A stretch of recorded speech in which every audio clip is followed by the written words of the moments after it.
group had broke up. Mm-hmm. So I'm teaching in the buses come in out of space. You know, that's the way God planned it. You know, all these other songs of Billy. I'm like sitting on the side of the bed and I'm practicing. He had brought more than our share of. Sure. Material. It was there. Yeah. Including the lyrics were written and everything. You know. Wow. He as a producer just knew exactly what to do. The singers behind Stomp lived a life far more tragic than their funk anthems ever revealed. I was sitting down in front of my dad. He was sitting on the couch, and I saw Elvis playing and just shaking his leg, and I saw all these females just screaming and hollering. So I looked at it like it was something fun. Brothers George and Louis Johnson created some of the most infectious funk hits of the 1970s and 80s. But behind it all lay a family fractured by creative differences, personal demons, and a tragedy that would claim one brother's life at just 60 years old. And I was going around at that time trying to peddle our stuff around music, which we took it to A&M, and they shut us down a few times before. The untold truth about the brothers Johnson reveals how success couldn't save them from the forces that would ultimately tear them apart forever. So let's get into it. The Johnson family house in South Central Los Angeles buzzed with music from the moment their father walked through the door. Tommy, George, and Louis Johnson grew up in a world where creativity wasn't just encouraged, it was essential for survival. When 4-year-old George became mesmerized by Elvis Presley on television in 1959, his father did something that would change the trajectory of 3 young lives forever. Young George watched his father's reaction as carefully as he watched Elvis. While his brothers Louis and Tommy were running around playing, George remained transfixed by what he saw on the television screen. The power that music held over people was immediately apparent to him. The screaming fans, the energy, the way Elvis could command attention with just his guitar and his voice. It looked like the most fun anyone could have. So my dad got up on a commercial, and he went into the kitchen. He noticed that I was like stuck, and he went into the kitchen and poured out we had like half-gallon milk carton, probably some milk, and then poured it out, rinsed it out, cut a hole in it, and simulated a guitar. That makeshift guitar from a milk carton became George's obsession. Before the Elvis special returned from commercial break, his father had handed him a working simulation of the instrument that had captivated him. While his brothers played with toys, George practiced on his cardboard instrument for hours, dreaming of the day he could make real music. His father and uncle eventually built him an actual electric guitar from a Sears Roebuck kit, black and white, crude but functional. It was the same guitar George would still be playing decades later during Brothers Johnson concerts. The musical division of labor happened naturally as the boys grew older. Tommy, being the oldest at 8, gravitated toward drums after their father bought him a snare drum and cymbal to experiment with. George, now 6, had claimed the guitar as his territory and refused to let anyone else touch it seriously. 4-year-old Louis initially showed less interest in music, preferring to follow his brothers around and observe rather than participate. But George had bigger plans for the family band. Inspired by the Beatles' appearance on The Ed Sullivan Show, he convinced his father to buy Louis a bass guitar. The image of Paul McCartney's bass had stuck with him, and he understood that they needed that low-end foundation to sound complete. With guitar, bass, and drums, they could recreate the sound that was dominating radio and television. By age 10, George and his brothers were performing professionally as Johnson 3+1, with their cousin Alex Weir completing the lineup on additional guitar. They weren't just playing for fun anymore. This was business. They performed at high school proms throughout Los Angeles, played private parties for doctors and lawyers, and built a reputation as one of the most promising young bands in the city. Their breakthrough came in 1968 when they won a KJFJ Soul Search contest on local radio. The prize included Vox instruments and the opportunity to work with Bobby Womack, who produced their first record. For a brief moment, everything seemed possible. Their single Testify sold all 900 copies that were distributed, and hearing their song on the radio that summer felt like destiny calling. But success in the Los Angeles music scene was brutal and competitive. The Johnson 3+1 could only go so far with their current setup. They needed something bigger, something that could carry them beyond local gigs and small-time record deals. Lewis suggested bringing in a keyboard player to expand their sound, but the only place they knew with keyboards was at Billy Preston's house, where they had planned to rehearse. Billy's bass player acted a fool one day at the airport. I called Moms up and told her to pack a bag and bring Lewis to the airport. And Billy just went on that on faith. I said, no man, he got the show. That decision to rehearse at Preston's house changed everything. Billy had just returned from working with the Beatles, and he was looking for musicians to join his touring band. When he saw the Johnson brothers rehearsing, he immediately recognized George's potential as a guitarist. Preston needed someone with the versatility of Freddie Stone from Sly and the Family Stone and the innovation of Jimi Hendrix. George fit that description perfectly. The opportunity meant leaving the family band to tour Europe with Preston for 7 months. For George, it was an impossible decision: abandon his brothers or pass up the chance of a lifetime. He chose the tour, but he never forgot about Louie and Tommy. Every night on the road, he was learning Preston's entire catalog, memorizing every song, every arrangement, every nuance of the performance. Because the group had broke up. So I'm teaching them the buses come in out of space, that's the way God planned it, all these other songs of Billy. I'm like sitting on the side of the bed and I'm practicing. When Billy Preston's bass player abandoned the tour, George saw an opportunity. He had been secretly teaching Louie all of Preston's songs during his time off the road. Louie knew the entire show backwards and forwards. That phone call to their mother changed everything. Suddenly, Louie was flying to meet them at the airport, ready to step into a professional touring band at a moment's notice. The transition from local Los Angeles funk band to international touring musicians happened overnight. One day they were playing doctors' parties. The next, they were backing Billy Preston on tours with major rock acts. But the real breakthrough was still coming, and it would arrive through a chance encounter that would reshape their lives completely. The record plant in Hollywood was sacred ground for Los Angeles musicians in the mid-1970s. When George and Louis Johnson walked into Studio B to audition for Stevie Wonder's band Wonderlove in 1975, they thought they were taking the biggest step of their careers. George had been hanging around the studio for weeks, building a relationship with Wonder and learning about the session scene. Studio B was impressive enough, but what they didn't know was that around the corner in Studio C, Quincy Jones was working on his Mellow Madness album. Quincy was in Studio C around the corner. So he was coming to the studio when we were auditioning for Stevie, because I was hanging out with him a few times and I was really into Stevie. I wasn't even into Quincy Jones. Okay. And he heard all this funk bumping off the walls and peeked in the door and looked in. What happened next was like something out of a Hollywood movie. Jones whispered something to Stevie Wonder, then disappeared back to his studio. 10 minutes later, 2 men in black suits appeared at the door of Studio B, asking George and Louis to follow them.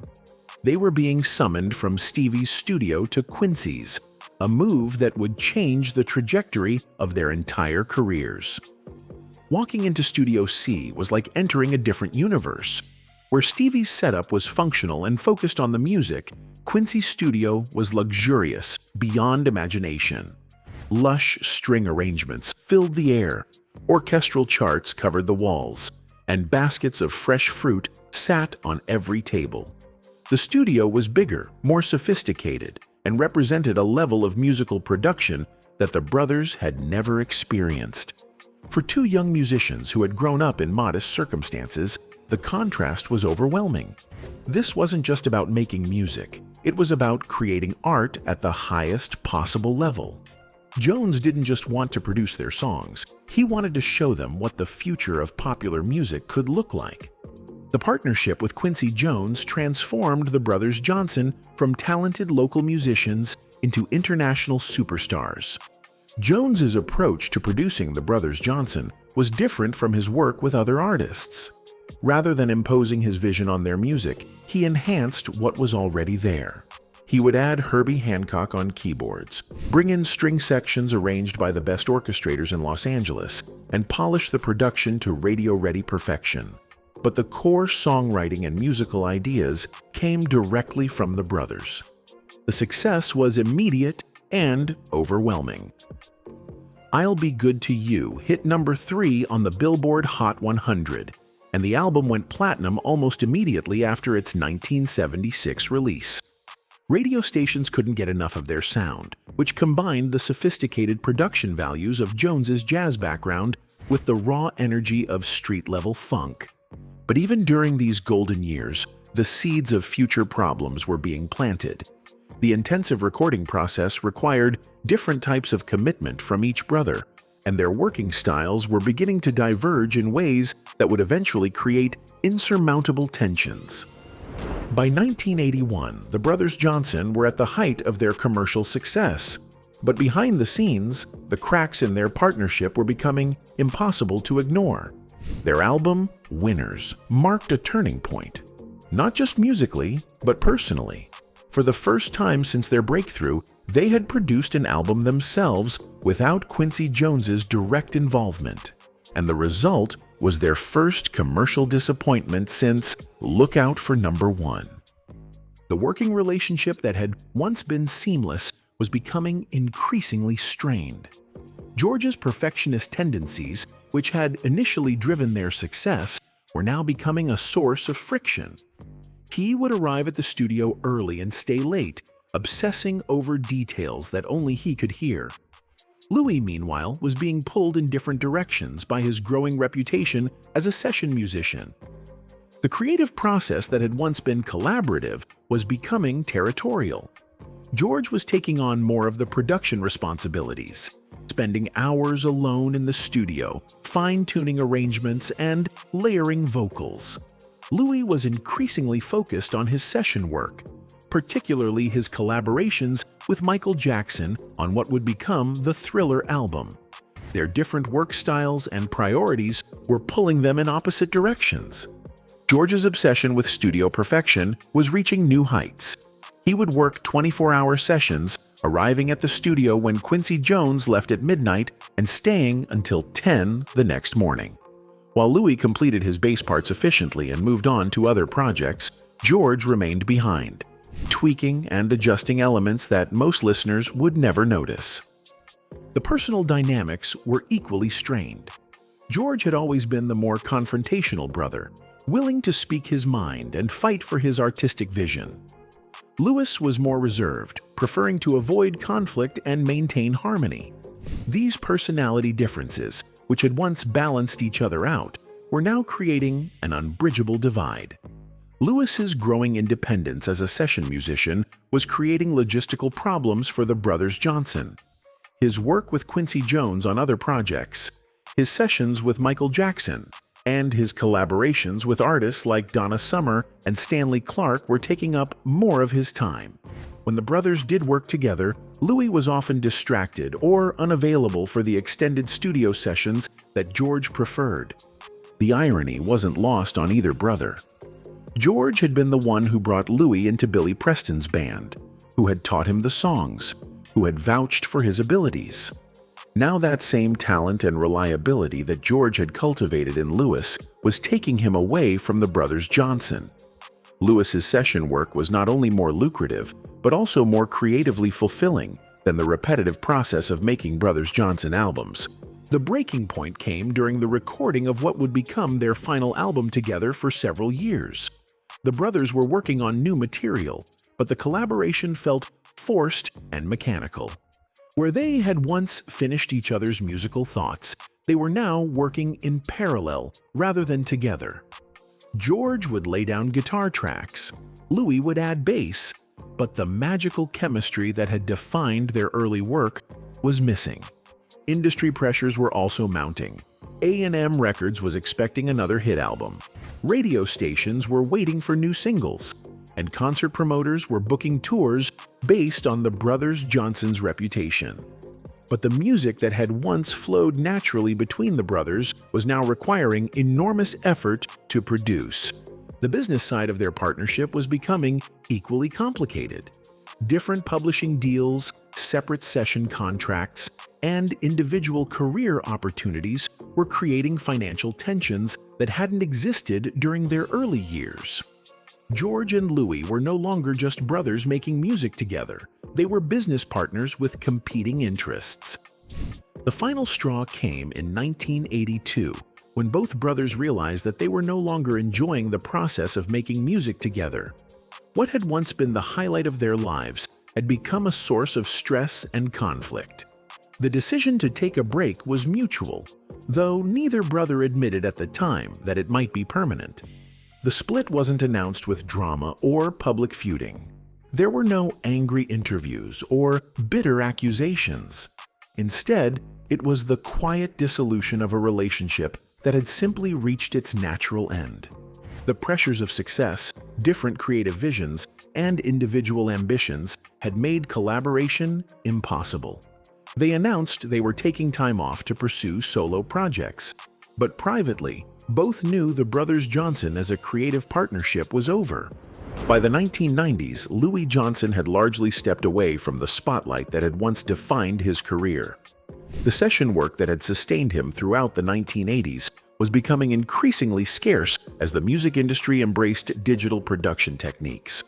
He opened a bass academy and taught workshops, sharing his revolutionary slapping techniques with a new generation of musicians through his website and instructional materials. The shift toward digital music production was devastating for session musicians like Louis. Producers could now create bass lines using synthesizers and drum machines, eliminating the need for live musicians.